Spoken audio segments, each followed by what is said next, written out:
বহু লোক ইতিমধ্যে জানতে পারেন যে বিশ্বের নামকরা সামাজিক মিডিয়াগুলো যেমন ফেসবুক, ইনস্টাগ্রাম, এই সংস্থাগুলো প্রথম তৈরিতে তারা বিশ্বের শীর্ষ ক্যাসিনোগুলোতে গিয়েছিল, কারণ তাদের অ্যাপ্লিকেশনগুলোর অ্যালগোরিদম এমনভাবে করা হয়েছে যেটা নিশ্চিত করে যে তাদের ব্যবহারকারীরা অ্যাপে থাকে। তারা চায় না যে আপনি টিকটক অন করেন এবং তা বন্ধ করে দেন।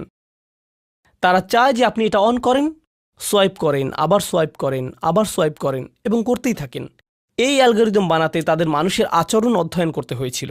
তাই তারা ক্যাসিনোতে গিয়েছিল এবং সেখান থেকে সেরা সাইকোলজিস্ট নিয়ে আসে, কারণ ক্যাসিনো শিল্প প্রথমে সাইকোলজিস্ট নিয়োগ দিয়েছিল যাতে লোকেরা স্লট মেশিনে বসে টাকা বের করতে পারে। তাদের উদ্দেশ্য ছিল আমাদেরকে সেখানে কতটুকু সময় ধরে রাখতে পারে, কারণ তারা সেখানে আমাদেরকে যত লম্বা সময় সম্ভব ধরে রাখতে পারবে আমরা আরও বেশি আসক্ত হব। যারা লাস ভেগাসে ক্যাসিনো শিল্পের হিউম্যান বিহেভিয়ার তৈরি করেছিলেন সেই একই লোকদের সিলিকন ভ্যালিতে নিয়ে আসা হয়েছিল সোশ্যাল মিডিয়ার ইউজার বিহেভিয়ার মডেল তৈরি করতে।